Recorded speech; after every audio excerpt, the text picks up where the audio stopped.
Good morning, everybody. Good morning.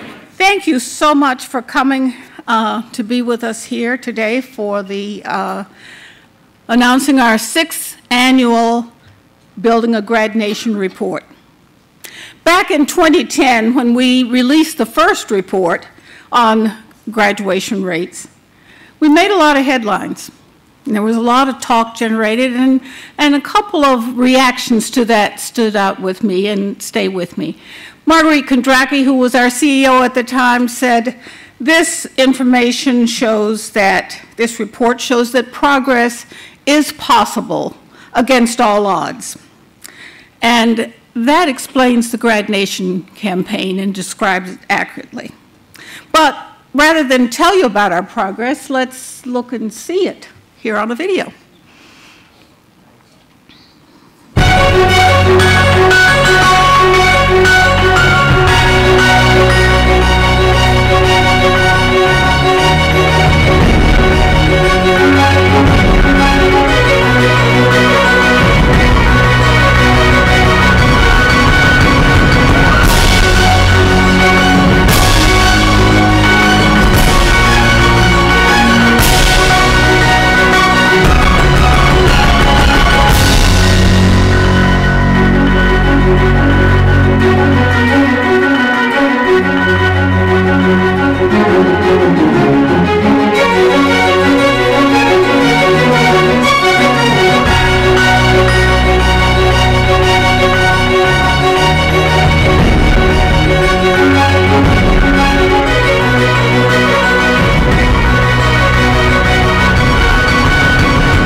As I watch those milestones rolling across the screen there, it really made me smile as I think about how we came to each one of those.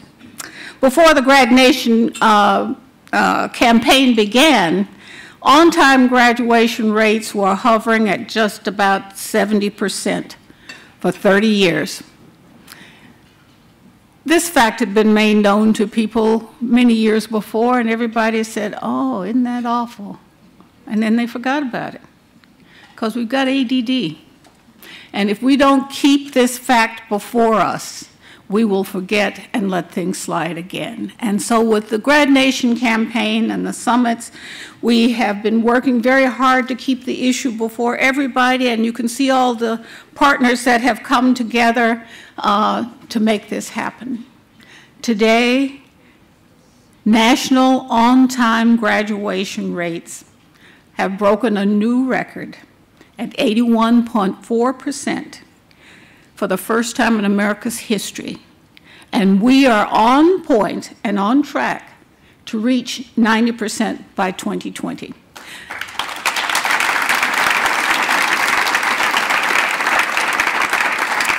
As we went through the Grad Nation summits, the dropout summits before that, we just kind of ticked them off and said, okay, maybe this is making a difference. We could see excitement around the country at Grad Nation summits, but nothing compared to my excitement the day I got an email from Arnie Duncan that said, tonight when I play in the basketball tournament, I will wear the number 80, because for the first time, we have reached an 80% graduation rate in our country. And that's thanks to many of you here in this audience, to partners who are here, who are people who are concerned and work diligently. We have 2 of our youth board members here today, and they work at it too. They are the young people whose voices we have to hear and who tell us what things are necessary. Daniel Erickson over here conducted the first youth-led graduation summit down in Florida just recently, and we are very proud of him. So thank you all.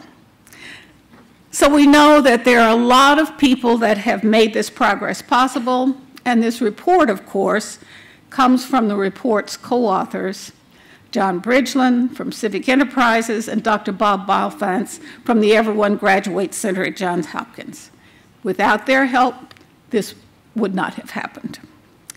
I especially want to thank AT&T and Target, whose support has made so much of our work, including this report, possible.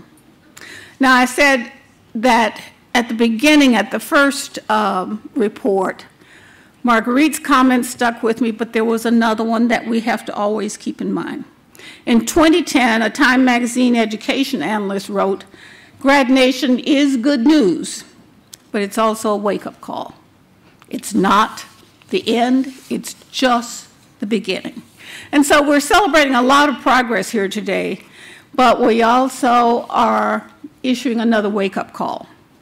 Because the fact is that while graduation rates are up as a whole, the story isn't as hopeful if you are a student of color, a student with disabilities, or someone from a low-income home.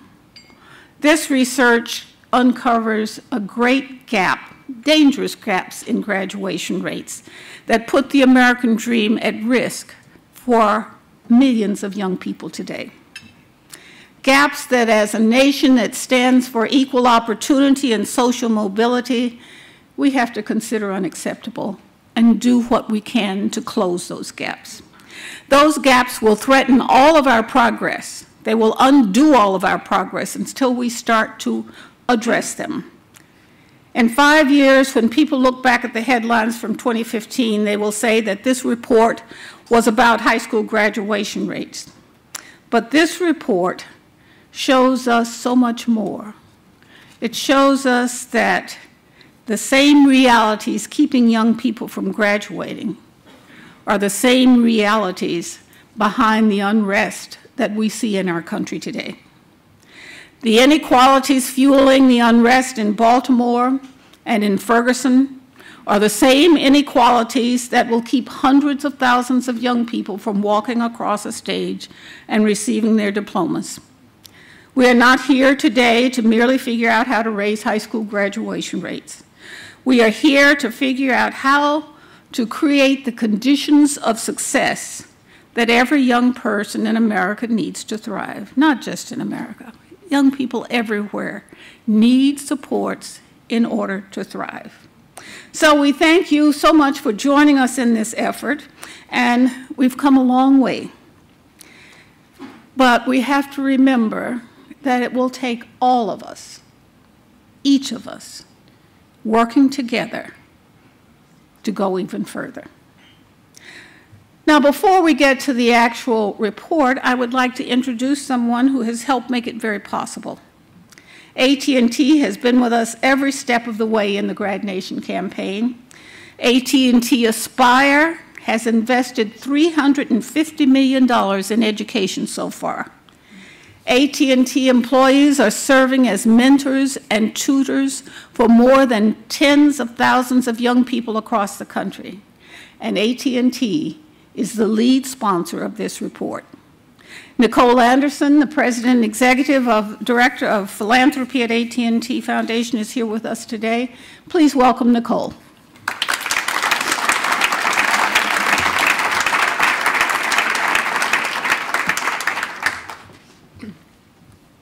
Thank you, Mrs. Powell, and good morning. It is wonderful to be here again with all of you, and amazing to realize that this is our 6th annual report to the nation on graduation rates. John Bridgeland came to visit me in Dallas last month, and in the course of talking about the report and about this event, he said simply, "Thank you. Thank you for sticking with this goal for so many years." That same thank you I want to extend to all of you this morning. It's very easy to chase the bright, shiny ideas that appear each year in our national discourse. but it's much harder to stick with the audacious goals year in and year out. We are making progress on the goal of a 90% graduation rate because all of you stay dedicated to the cause, and you are here bright and early to reaffirm your commitment. When I stood here last year, I was so encouraged that we passed the 80% threshold on graduation rates. As I stand here today, I am anxious that the last 8.6% is going to be tough. Like the last mile of a race, this is the time we need to enhance our strategy. We need to dig in, think innovatively to reach our goal, and push ourselves to the finish line. At AT&T, we know that investing in education now is quite simply one of the best investments we can make in our future. That's why we continue to work through our signature education program, AT&T Aspire, to reach students at risk of not completing high school and connect them to mentors, relevant skills trainings, and new technologies that help improve teaching and learning. And we also know we can't be satisfied with incremental change. So in addition to doing what we've been doing, because we know it works, we decided last year to start making some big bets to drive exponential change. Mentoring students has been core. It's been core part of AT&T Aspire since its launch. And like everyone in this room with me today, we know that having a caring adult mentor in a student's life is key to their success, to his or her success. So we took that information and building upon our Aspire mentoring program, we're working with civic enterprises and Mentor to bring together nonprofits in the mentoring space to collaborate and share best practices. Together, these nonprofits are exploring ways to leverage technology and data to increase their impact through more coordinated interventions for students who need it most. We also began to invest in innovative programs that put technology at the center of their theories of change. So we work with Udacity on the nanodegree program that provides flexible, online, affordable training to prepare students with the skills they need today to be successful in tech careers right away. The nanodegree program is also a pathway we see to potentially help close the opportunity gap. We recently announced an expansion of our nanodegree scholarship program to a total of 1,200 scholarships for students involved with some of the programs we've already funded through Aspire. And 500 of these scholarships will be offered through Year Up, which is a national leader in providing skills training to low-income young adults. We'll be hiring some of these students and can't wait to see the expertise and value they'll bring to AT&T. And knowing technology is the best way to provide anytime, anywhere learning, we invested in Khan Academy. We're collaborating to empower learning on the go by supporting Khan's new enhanced mobile learning platform. With more ways and places to learn, there are fewer reasons for students not to do it and not to succeed. And just last week, we welcomed the inaugural class of the AT&T Aspire Accelerator. This is one I'm very excited about. It's really a new turn in how we look at corporate philanthropy and strategic investing. So following a nationwide open call for applications, 5 ed tech organizations, both for and nonprofit, were selected from hundreds to participate. The 6-month accelerator program will provide financial investment, counseling, access to technology expertise, and mentorship. Each startup uses technology to help students succeed in school and future careers. And the primary goal, unlike most other accelerators, is making an impact on society rather than monetary return. Yes, there are risks in making these investments, but supporting the most promising cutting-edge education technologies out there is a bet we're willing to make. And I encourage all of you to join us in making some big bets, because we won't cross the finish line if we don't continue to innovate and try new strategies, especially when it comes to the graduation rates of minority, low-income, and special needs students. So to talk to us more on this, I now have the great honor and privilege of welcoming Bob Balfanz and John Bridgeland to the stage. Bob and Bridge are our tireless researchers, whom without we couldn't do the work we do. They identify and contextualize the challenges and the solutions to getting to that 90%. Thank you, Bob and Bridge, and please join me in welcoming them.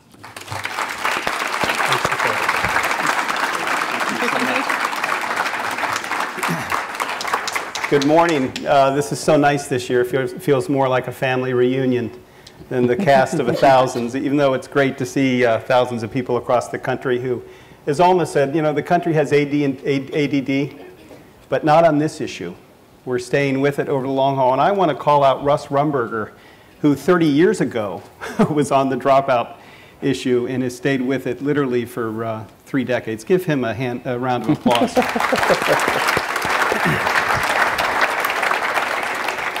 So, as both Alma and Nicole mentioned, this is our 6th annual update to the nation. So as you can imagine, Bob and I have gotten a little punchy over the years. So this year we're going to try to liven it up with a few sports metaphors. We're thrilled to be here in the Grad Nation Superdome.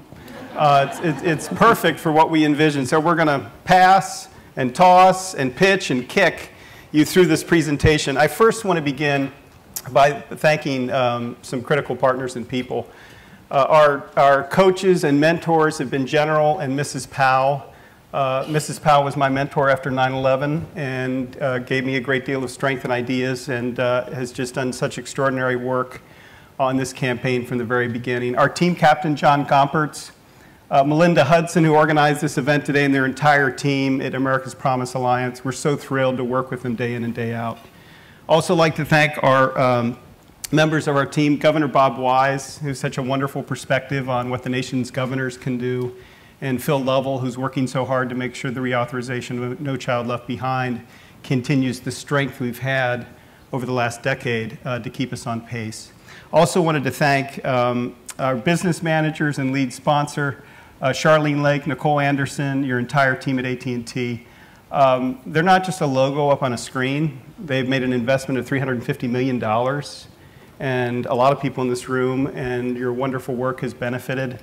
And not only that, they're deploying their workforce all over the country to connect people who work at AT&T with connecting young people to the pathway to a job. I also want to thank Leisha Ward and Ray Badaminsky at Target. They've been at this for years and years and years. And when you look at their pathway and their investment to support education, it's extraordinary. And I know we'll hear more about that later. So thank you, Leisha and Reba, for all you've done. I also I want the people who wrote this report in partnership with Bob and me to actually stand up, because we got the data late this year. It was like a 24/7 task. Jennifer DePauli from my shop, Erin Ingram, Kathleen McMahon, Joanna Fox, Mary Mouchard, and Mark and Vaughn all stand up.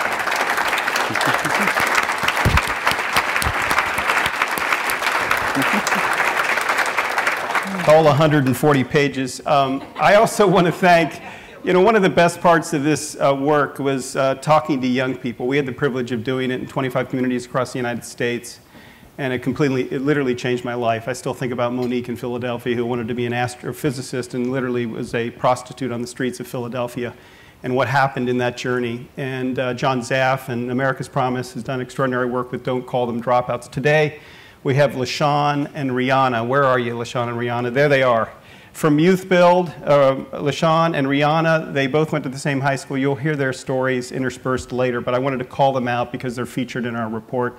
And listening to the power of the youth voice, I think actually changed the whole dialogue in this country and put it on the national map. So on to the report, if I can, there we are. I'm going to give you a quick overview of the national playing field. Bob's going to give you both the third quarter analysis and our fourth quarter forecast as we edge up to this 90% graduation rate goal. We're also going to talk about the way forward and follow the evidence. We call it Moneyball for dropout prevention. And warning, we have mixed sports metaphors that will completely confuse you by the end of it, but we hope it doesn't distract from what we want to share. So as Alma mentioned, after 30 years of flatlining, when you read A Nation at Risk report, you know the one hopeful thing that was highlighted? That in the previous 80 years, high school graduation rates were rising. And then in the early 70s, it sort of flatlined, and it stayed there. And as Alma said, we kind of took our eye off the ball. The good news is that we're now at 81.4%. That's an 11 percentage point gain over the last decade. That means 1.8 million more young people in the United States graduated rather than dropping out over the last decade. That's an extraordinary thing when you think of the individual economic, societal benefits. even the civic fabric of our communities. Young people who graduate from high school vote, they volunteer, they participate in community projects. You think about how that strengthens community fabric. As Alma also mentioned, after 4 U.S. presidents set the exact same goal, a 90% high school graduation rate, and 3 missed it, we're now on pace for the 3rd year in a row to reach the 90% by the class of 2020. I recently was in Dallas. I briefed President George W. Bush personally on this Grad Nation campaign, and he was both so happy that the nation was on pace and we were being accountable for progress, and disappointed that his goal of 2014 had been missed. So I got a little heat on that.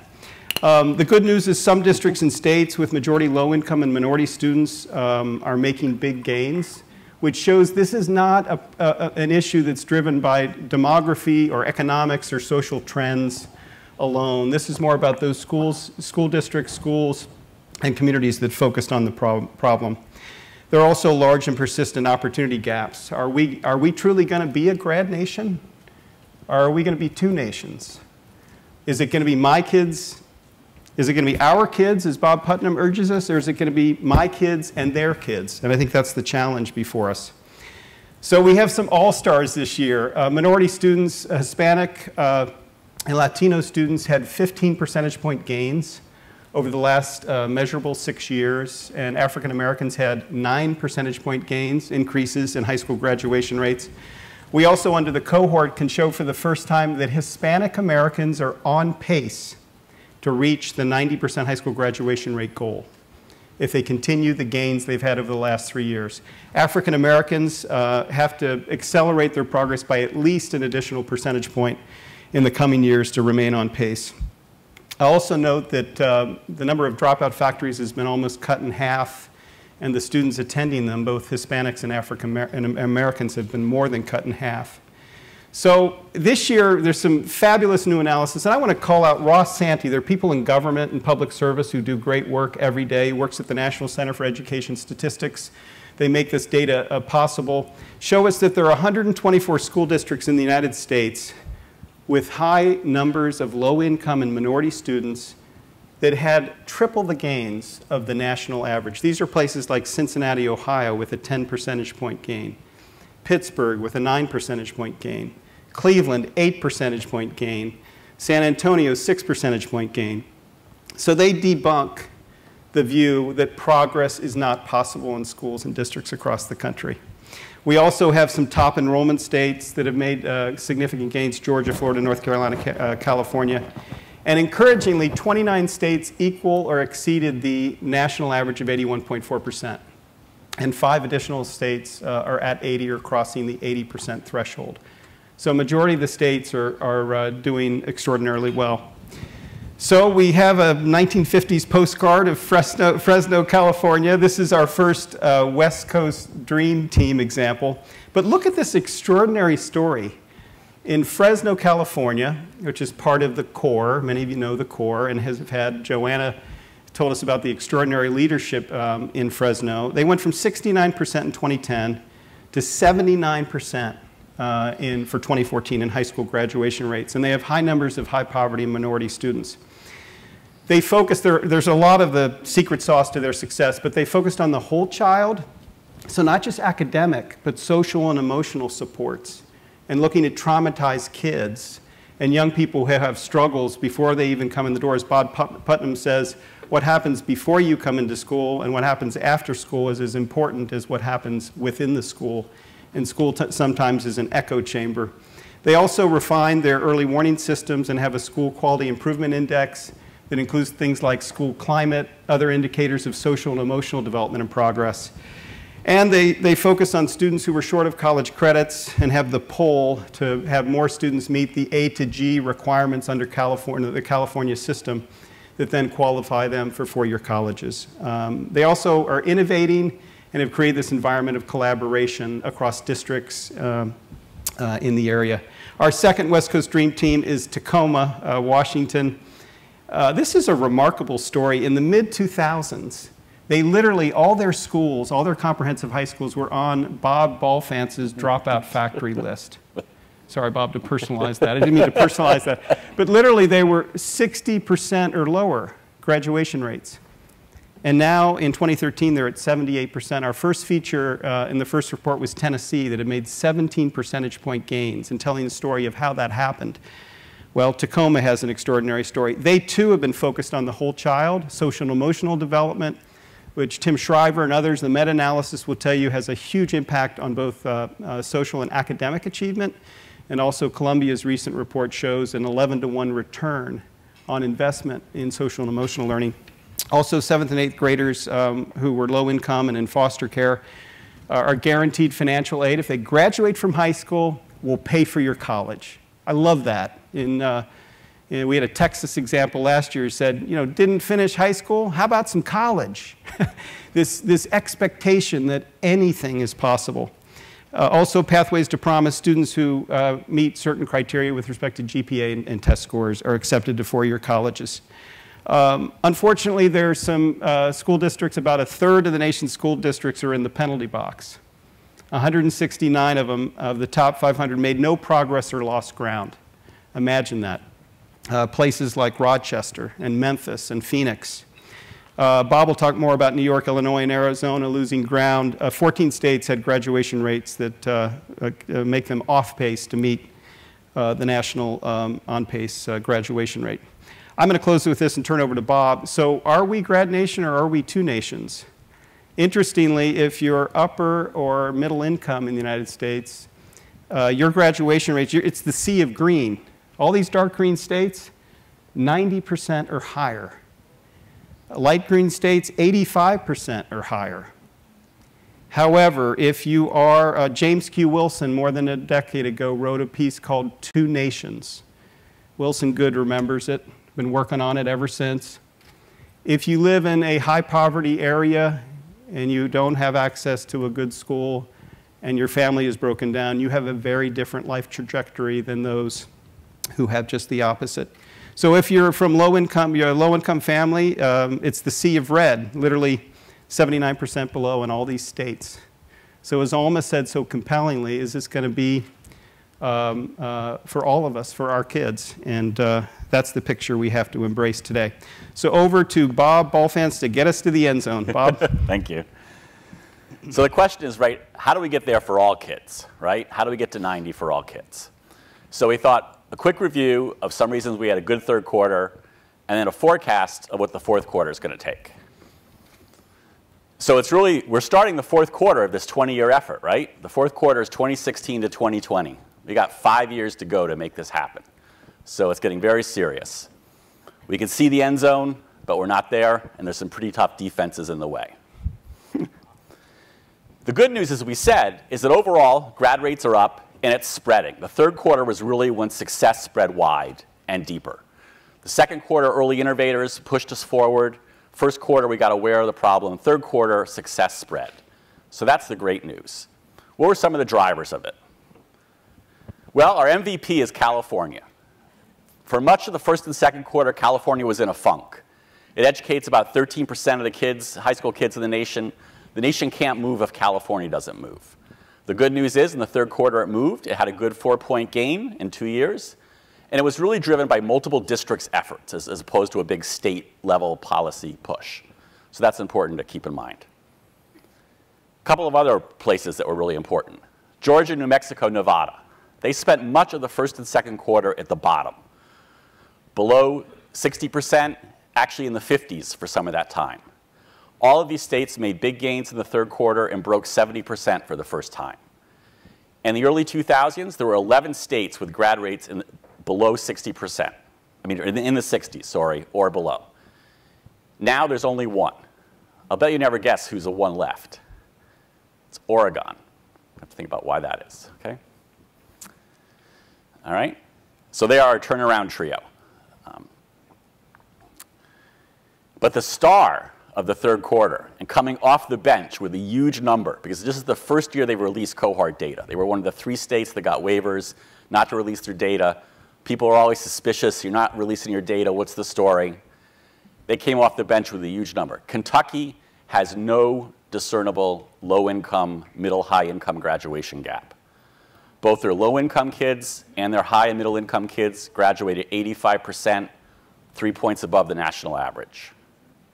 right? So that's huge, right? And Kentucky is one of the poorest states in the nation with one of the highest rates of concentrated poverty. So if Kentucky can do it, there's no reason for us to say, oh, this is maybe not, it's too hard to get there for everybody. Let's see if there's, yes. So at some level, why Kentucky? They worked it longer and harder than anybody else. They were the first state to have state-level accountability, way before NCLB. They were the first state to implement without any fuss and bother the Common Core. They've had multiple long-term state commissioners, which have made graduation rates a priority. They've really pushed this sense of our kids in Appalachian parts of Kentucky, in Louisville. They've really had a statewide push. They made accountability core for both superintendents and principals' success graduation rates. They built state technical assistance systems and built networks. And they've raised the bar. So at Kentucky, it used to be you were a low-performing high school if your grad rate was 60 or below. They've now moved it, you are a low-performing high school if your grad rate is 80 or below, right? So they keep pushing it. They don't say that we've made a lot of progress. So they have this, and they've adopted a continuous improvement model. Their whole state accountability system is based on continuous improvement. So that's their strength. The bad news, as we heard, is that some states are actually going backwards, and actually their gaps are getting bigger, right? This is this whole point. It's not been like this rising tide has moved everybody forward. There's been some great demographic shift or some great social shift or a great awakening among the youth, and they've all realized we have to graduate no matter what. It's been the folks that have worked it have got better, and the folks that have not worked it or stumbled or fumbled have gotten worse, right? So 3 big states that went backwards were Illinois, New York, and Arizona. Their rates are lower in 2013 than in 2011, and their gaps are bigger. So this is not about unending progress that just takes time. It's about, like, you got to do the work, and you got to figure out how to do the work, or else you stumble or fumble. What's the deal with New York? New York was a star the first and second quarter. Driven by New York City, they made some of the biggest gains and were the innovators. Well, you know, New York City is sort of in need of a second act, right? They made good progress. They're a little bit plateauing. Like many places, they have to figure out what's next. But what's really hurting New York is all their other cities. Buffalo, Rochester, Syracuse, my hometown, are all still in the 50s. They still have they're still at the place where it's a 50-50 proposition if you graduate or not. And they have high rates of concentrated poverty, which is a challenge, but as we saw, Fresno is not a barrier. But they have not quite figured out how to deal with that reality and are struggling. The fourth quarter, how are we going to get there? Where do we have to focus? What's the magnitude of the challenge? All right, it's 3 Rose Bowls of kids is it. We need 300,000 more graduates in each class by 2020. That's 3 Rose Bowls. That's it. That's the ball game. We fill up 3 Rose Bowls of kids that were going to drop out that now graduate. We're at 90%. That's a way to think about the magnitude. For it to be for all kids and not some kids, here's the challenge. Who has to be in that Rose Bowl? What's the makeup of that stadium? 4 out of 5 of those students in those 3 Rose Bowls have got to be low-income kids, right? That's the ball game we saw between one grad nation or 2 nations. Almost all the extra graduates we have to get between now and 2020 are low-income kids if we want 90% for all. 1 out of 3 have to be African American. 1 out of 3 have got to be Latino. 1 out of 5 are English language learners. And here's the kicker. 40% have to be students with disabilities. Imagine those 3 stadiums. To get to 90% for all, 40% of those kids in those stadiums have to be students with disabilities. That's going to be a clue on where we're struggling. But at the district and state, that may seem daunting, 3 huge Rose Bowls. That's a lot of kids. But at the district and state level, these challenges seem much more manageable. And the truth is, at the state level, we're talking about a basketball arena of kids. For the low-income challenge, in all but 3 states, all we have to do is fill up 1 basketball arena of kids that are currently dropping out and make them graduates, and we will reach that goal. That's how, when this becomes distributed across states and districts, it's a very different way to look at it. At the district level, this is a theater-level challenge. And all of those 500 districts that educate 15,000 or more kids, their challenge is to fill a theater, in most cases, of kids that are now dropping out with graduates. And we've actually put out some graphics icons on our website at the state level just showing for all kids to get to 90%, what are we talking about? So for example, for African Americans in the state of Michigan, they've got to get 7 theaters worth of kids in each graduating class to reach 90% for all. They got to get 1 arena of low-income kids, right? Showing that it makes it a much more manageable way to conceive of it. Our 2 big challenges as a nation, right? First, students with disabilities. We are bad. We are horrible. We don't know how to do this. We get Ds or less as a nation for students with disabilities. All the research says that between 85 to 90% of kids with a disability classified in special education can earn a regular diploma. The current graduation rate is 60%. So that's why it's a big challenge to get to 90. Most of our energy right now is not spent at the state and district level at figuring out what kind of supports these kids need to earn a regular diploma. It's spent on playing games with definitions. It's about creating different diploma tracks. It's about creating different requirements for the existing diplomas. It's about saying, oh, well, the IEP team can create its own solution for the diploma. All the energy is about definitions and routes and not supports. So we really have to wake ourselves up, because remember, 40% of kids in those 3 Rose Bowls have got to be students with disabilities. Minority students, particularly African American students. Some of our states, which have been state leaders at the national level, that we give lots of appropriate credit up here for driving the nation forward as a whole, states like Florida, states like California now, states like New York in the first and second quarters, still have rates for their African Americans in the 60s. So the states have made progress, but their African American rates are still in the 60s. If you throw in Ohio, Michigan, and Georgia, along with those first 3 who also have rates in the 60s, those states educate 40% of the African Americans in the nation. And for all their progress, they are still in the 60s for those students. Until we change that dynamic, we are not going to get to 90 for all. Similarly, for Latino students, Colorado, Arizona, Oregon, and Washington are very important places that are struggling with compared to other places to make sure that all Latino students have the tools and supports they need to succeed. So with that, we're going to turn it back to Bridge to tell us how we can do some policy work. We're in a new era of follow the evidence. And when I look out at Michael Brown and Anne-Marie Conley and Dan Cardinale and all of you in this room, you're constantly moving toward following and building an evidence base. So I asked Russ Rumberger, what's the most comprehensive review of dropout prevention? He said the Campbell collaboration, which is 548 reports analyzing, you should actually write this down, I think. It's actually interesting. It'd be useful to go look at it. 548 reports that analyze 167 studies. And contrary to the stereotype that nothing works, the strong conclusion based on rigorous evidence was that most of these dropout prevention programs were effective in increasing high school graduation rates if they're implemented with fidelity and appropriate to the local environment. That gave me such hope. I'm not going to go through these. We're going to talk about it more with John Gompertz when he comes up. But I also wanted to highlight that we worked really hard, Phil Lovell and Bob Wise, in the context of the reauthorization of ESEA. We wrote this letter and highlighted the importance of graduation rate accountability. And everywhere we go, we hear story after story, including Kentucky. I can't imitate his wonderful accent, but the commissioner of Kentucky literally said that graduation rate accountability and what was required under federal law had an impact on what happened in Kentucky. So follow the evidence.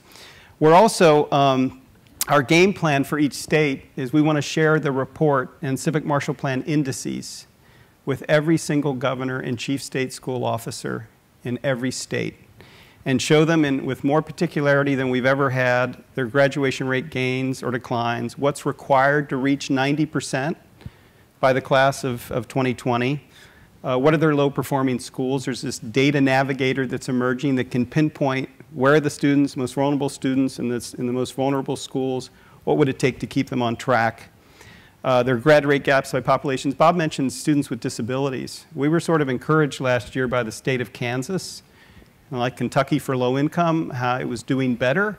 We are horrified at the gap between students with disabilities. And when you go deeper and look at students with disabilities who are getting certificates of attendance or completion, not even regular diplomas in many of these states. So we're going to be going deeper on that. Also, working with the Alliance in Columbia, economic benefits of reaching 90% so that governors and policymakers can say, well, if you're not compelled by the moral imperative and the social imperative, at least be compelled by the economic imperative to raise graduation rates. So we would love all your help in working at the district and state level to get the word out and to highlight evidence-based work. With that, we close with thanks and welcome to the stage our team captain, the CEO of America's Promise Alliance, John Gompertz.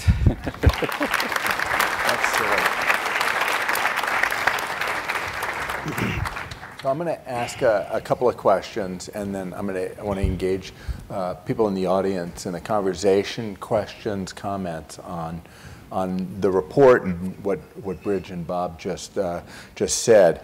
For those who are watching on the webcast, we invite you to also join, use the hashtag GradNation. So we heard a lot of, you reported a lot of data, and I know that you also have some questions about the data itself. And we have Ross Santee here from NCES and Russ Rumbarger. Ross and Russ sounds like a morning drive time show or something. But I'd actually love to engage you guys in this conversation as well. What's your level of confidence? What troubles you? What more do we need to make sure that we're standing on a solid foundation with the data? And part of that is, what can this group do to press for the information that we need to continue to drive this forward? I mean, I think that overall, at the highest level of aggregations, the data is pretty solid. As you get down to smaller levels of aggregation, there's more room for some creative interpretations by the folks putting the data together. And I think what we have to keep pressing for is what Bridge often refers to as the cleanup crew, which is that we have this agreement to have a common definition of how we measure the graduation rate. It went a long way to giving us that comparability. There's still a few sort of micro points about how we define who's a first-time ninth grader, how we define who's a graduate, how we figure out what's a legitimate transfer in and out of the cohort. That gets very in the weeds very quickly, but if we don't make sure that people stay true and to a common mesh into that, as we get closer and closer to 2020, there's probably be more and more drift on the comparability issue. Yeah. Ross, I see you nodding your head. Can somebody bring Ross a microphone? I wonder, Ross, so if you can identify yourself and then talk about how you think about the data and what you think we need in this, in Bob's fourth quarter. Sure. My name is Ross Santee. I'm the Associate Commissioner of the Administrative Data Division at the National Center for Education Statistics. And the adjusted cohort graduation rate comes from what I work on, which is what we refer to as administrative data. So what data do school districts and state education agencies manage about students and already have on hand in order to be utilized for creation of a rate? It tells us a lot of things, as we've all been learning and talking about today, but there's a lot more it doesn't tell us. And I think that's really important, and Bob has highlighted a few of the places where comparability is left up to states, and how comparable is really something we need to learn and continue to engage a national conversation about some of the state policies on how first-time ninth graders are defined, how regular high school diploma is defined, and some of those things. And that's going to be an important conversation as we go forward. But it's also going to be important to think about all the things that the report brings out at the state and district level about the initiatives, because the administrative data will only tell us how many students graduated with a regular high school diploma within 4 years of being a first-time ninth grader. That's what it's going to tell us. Anything about how many kids almost dropped out but didn't because they had a teacher engage with them, It's not going to be in that administrative data. There may be studies, and NCES is always looking at this through our sample surveys division, that may help us understand longitudinally what it takes for kids to stay in high school, to persist on, to pursue higher education degrees, and all of those things. So we've got a great starting point with the adjusted cohort graduation rate that does give us a lot more comparability than we used to have, but it's never going to tell us everything we need to know, and it's really important to think about it as that starting point. And I think Bob and Bridge are very good at always thinking about that and driving the report not just to the numbers, but to find the things within the numbers, go out and engage, and try to tell the stories of what we know is happening in districts where we're seeing something start to move. And I think that's the key thing, to think about it on a district and a neighborhood basis. If you're seeing movement in your district or your neighborhood, what's happening and what's leading to that movement? And if you're not, well, what's happening in places where we are seeing movement? Let's go ask those questions. Let's try to get those stories up, because the numbers are only going to tell us what we can learn from that sort of aggregated set of data state education agencies are working with, reporting out to the public, and reporting to us. And I think that's an important thing to keep in mind. That's really good. Can we get a mic for Russ? So Russ, you've looked at data about this for longer than anybody in this room probably, and I'm wondering your observations about what Ross just said and what Bob said, and what the data do tell us and what else we actually need to know.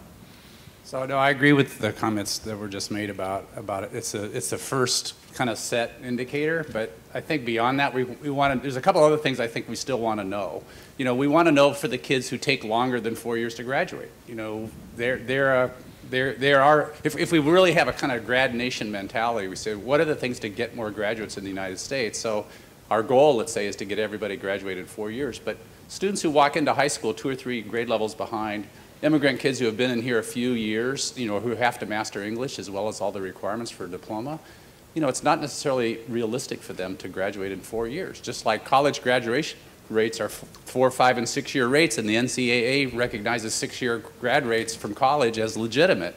We've never recognized legitimacy of a 5- or 6-year high school graduation rate. Some states have, but not the U.S. goal. So I shouldn't say, we shouldn't back away from this goal, but I'm just saying in terms of data, it'd be nice to know the kids who are almost there. And then on the other side is the dropout recovery efforts, which I know some of these organizations in this room represent. Those are also bestowing diplomas on even some recent cohort members from these cohorts, but of course older adults as well. So as part of our Grad Nation kind of measure of success, if you want to say we want everybody to have a diploma in this country, it would include those things. And then lastly, I would say in terms of wanting to know more, you know, beyond the actual number. You know, it's, in a way, a diploma is a crude indicator, you know, because there's so many different ways you can get it. I mean, first of all, we have state and local requirements that are related to that, but also the fact that, you know, we've seen pushes that I'd have anecdotal evidence, not very strong evidence, about kids who are, and systems that are kind of, quote, gaming the system in terms of getting kids. So how many Ds are we awarding to get these diplomas? You know, how many dropout recovery, credit recovery efforts have we have where students can earn a semester worth of credit in 10 hours of online instruction? You know, how much of that is happening so that the diploma on the margin for some of those kids may be a very diluted diploma and not really in this notion about college and career readiness. We haven't really talked about that. So, you know, what a diploma represents is actually highly variable and what it actually measures. And I think with more data, we can get a better sense about really how well prepared are these students that are getting diplomas. So it's kind of a more qualitative indicator or, you know, qualitative differentiation of diplomas beyond that. So, you know, not to, you know, deride the goal of the 90%, but there's more things I think we still can and will want to learn from the data. Right. So I take away partly from your remark, Russ, that we want the term Grad Nation to mean something and to have a meaning that goes beyond just more people having a diploma, but more people really being ready to go on to college and or career in whatever order. So really good comments. I'd like to call on Reba Dominski from Target, who's one of the sponsors of this and has long been involved in the whole Grad Nation effort. Reba? Thank you. Good morning. I have to start by saying, on behalf of everyone at Target, that it's really an honor to partner with America's Promise Alliance and all of you to improve educational outcomes for children. And when I give you a little bit of context, I do have a question, but I want to give you some context first. Target's made a big commitment to education. We are on track to give $1 billion for education later this year. And that commitment is based on, thank you. Thank you.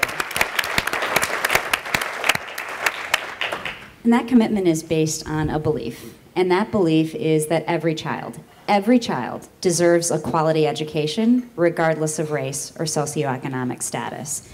And that commitment is more than just words, it's actions. So we have been partnering with Strive Together and the United Way worldwide on the ground in communities across the country to determine how do you scale and sustain collective impact. In our hometown market, the Twin Cities of Minneapolis and St. Paul, we work with the Northside Achievement Zone to close the glaring opportunity gaps for students in our own community. But I'm going to be very honest with this group. We are frustrated with the lack of meaningful progress. In fact, the most recent data from Grad Nation shows that Minnesota has the largest gap in the nation, 24.1%, between low-income and high-income students. So my question today is, how do we close this persistent gap between high-income and low-income students in Minnesota and in other states that are facing similar challenges? So I would say one thing is actually give Connecticut a call. Because in our report, no, Connecticut... What's the number? Connecticut has been in competition with Minnesota for the largest gap for quite a while. Both sort of similar, both high wealth and pockets of poverty states, if you want a broad caricature. And most recently, the governor of Connecticut led a serious statewide effort. He got a state appropriation to build up some reserve funds so they could actually go after the lowest performing schools and lowest performing districts and not have to depend on federal money. So we could have a substantial and secure funding source. They built a technical assistance apparatus in the State Department of Education and brought in external partners and just really went after, with data, those districts and those schools within them that were producing most of their low-income dropouts. And in the most recent past year, they've closed their gap by 6 points. It's still a big gap, but it was big movement. And so that sort of was an evidence that if you really go at it hard and think about combining school reform with enhanced student supports, guided by data, and some policy changes around it, and both building up some of the policy and funding base so you can go after it in a sustained way and not be dependent on external federal short-term money, you can close the gap. Sarah, two seats behind Reba, you want to talk a little bit about what's going on in Minnesota? Because this is not the first year it's jumped out at us, and I know that there's a statewide effort in Minnesota. So Sarah Dixon. Sure, hi, thank you. John, it's a pleasure to be here. Yes, I echo that, being from Minnesota, and we have launched Grad Minnesota, comparable to Grad Nation. So it's a statewide effort made up of high-level people on an advisory level. And in fact, I brought the packet. I'd be happy to share it with you. We just finished a packet. Oops, that's yours.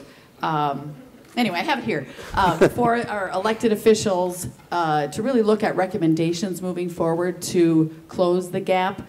The commissioner's chair, we've got high-level governor's office, the commissioner, and Minnesota Alliance with Youth is the organization that I run, collectively looking at how do we close the gap. Working a lot with Twin Cities Public Television. We're doing a big initiative on the belief gap, because I do believe in Minnesota it's about race and privilege and equity and those types of things. So we're really having a lot of conversation about that, bringing young people together, adults at the table to really try to solve this issue. So we've developed 7 key recommendations, certainly including a lot of what you talked about in terms of looking at the data, the early warning systems, really having the system be youth and family focused rather than focused on the educators in the building. Minnesota is a high union state, and so we want to make sure that we're really there for the young people that need it the most. Good, thanks. Thanks very much. You. It's a great model of a statewide effort, and also a state that has had so much success with actually upper and middle income kids that's what drives the disparity, but it also highlights the challenge. You want to say one more Go ahead. I have to stop talking, I think. Oh, okay. I think one more thing I just wanted to add, because I really liked what you said about the local level. I think the other piece with, we have a statewide entity really looking at it, but we're also working at we call them Grad Minnesota communities, similar to Grad Nation communities. So we just applied for a grant to really further that work, because we know, again, if work can happen at the community level, community by community, as well as at the state, using sort of both those strategies of systems and direct really is powerful.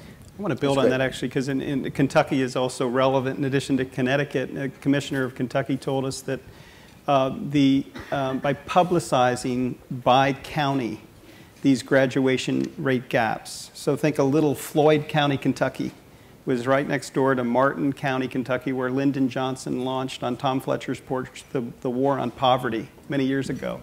And Floyd County had, some of the lowest performing high schools in the entire state. And it's right in the middle of Appalachia. They're now one of the top 5 performers in the state. And the commissioner said, I asked him, what's the secret sauce? He said, one is understanding the gaps and publicizing those gaps. 2, not being shy about working holistically around those students. The SNAP program was just evaluated, and it showed that those who had access to SNAP, to food stamps, had an 18 percentage point higher graduation rate than those who didn't. And so we shouldn't be shy about effective federal funding and programs. And the third was that principals and superintendents in all these counties are actually evaluated on how they're closing these gaps over time.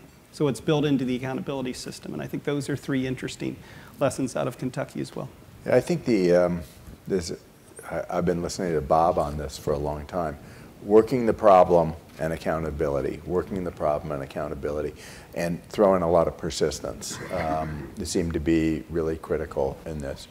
I'm curious, a couple questions here about the data, and then I'm going to turn to LaShawn and Rihanna for a comment. What surprised you when you got into this report? What did you find surprising? Bob? So I think on the positive side was that we found these 125 districts that collectively were majority minority and majority low income, that on average gained 8 graduation points, 8 percentage points over a 2-year period, which shows you there is a subset of districts that are really working the problem hard and well. And they are not just the advantaged districts that are doing it.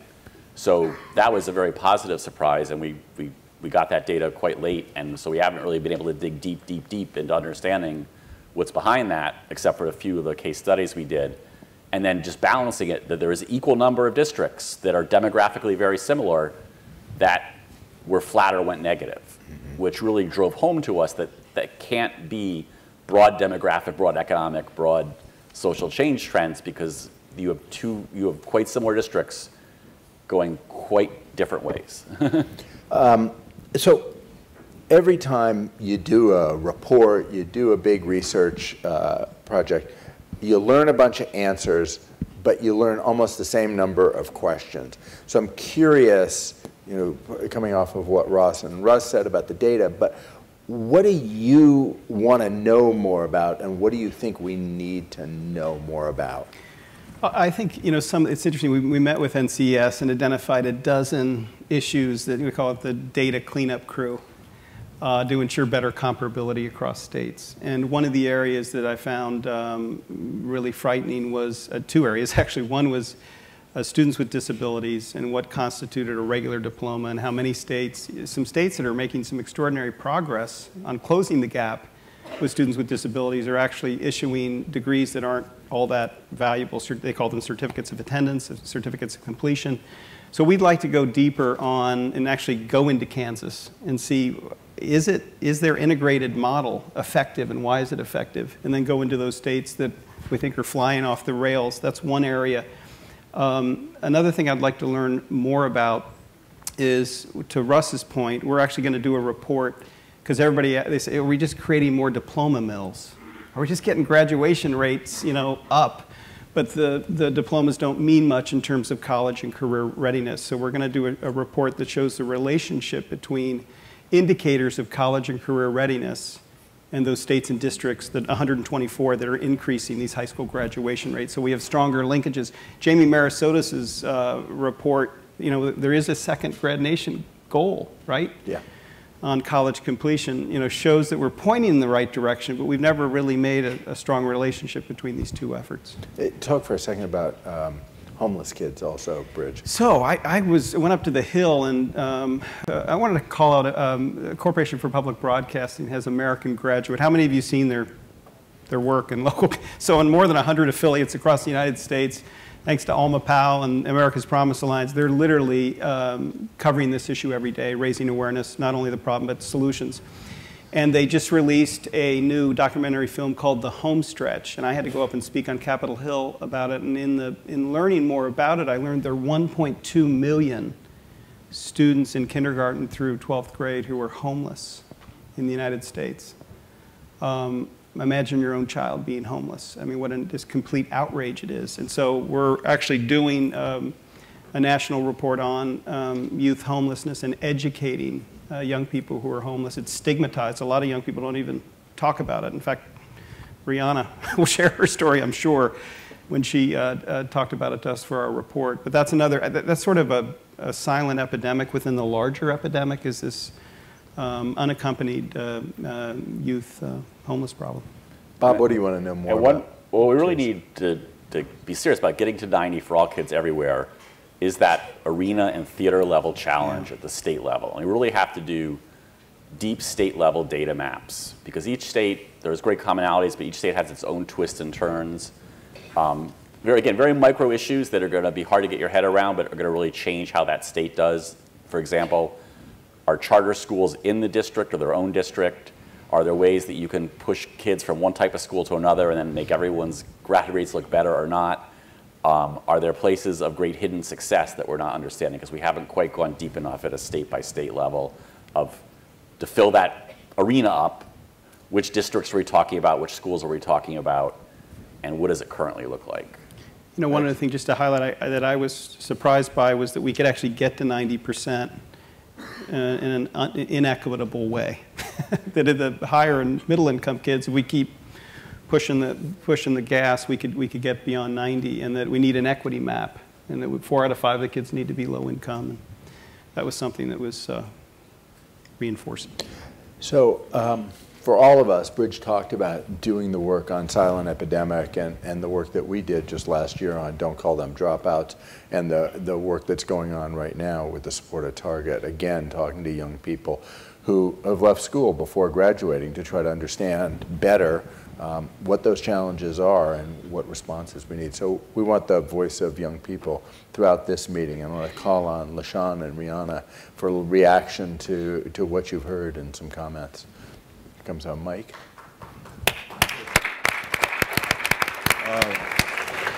I'll stand up. I'm sorry.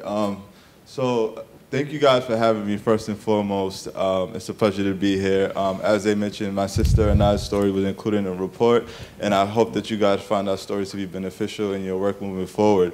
So I just wanted to quickly share 3 recommendations. I have a whole list of them, but I'll just share 3. So the first one is that I think schools should have discipline policies that teach valuable lessons opposed to kicking them out and they become even further disconnected. I myself was finding myself getting suspended and being kicked out of school, suspended, and falling further behind. So I think that discipline policy should definitely improve in that area.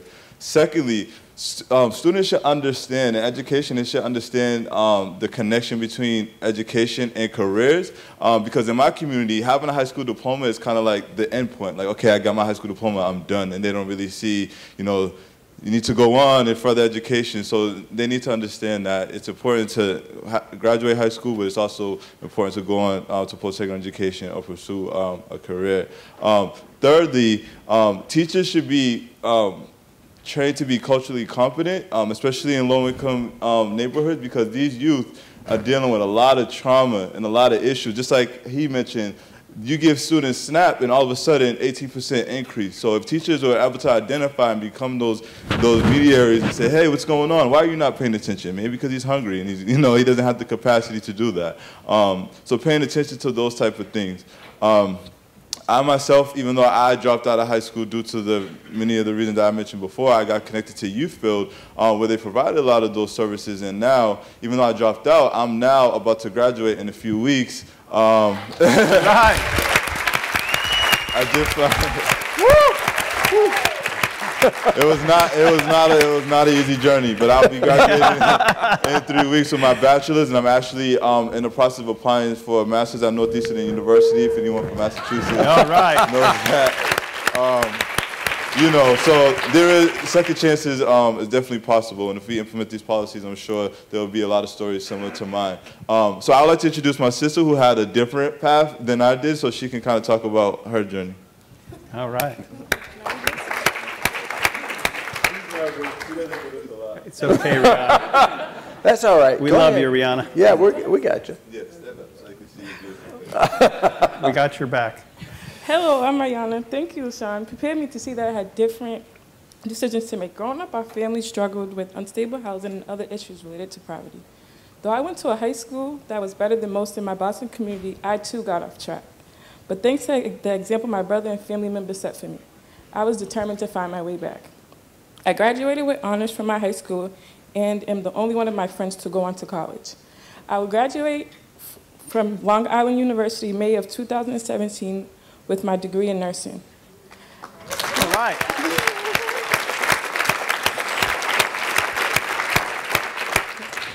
I agree with Sean that discipline policies should be constructive and to keep kids in school. I also recommend having caring adults that can help guide students. Part of the reason that I fell off track was that I didn't have anyone in school to turn to.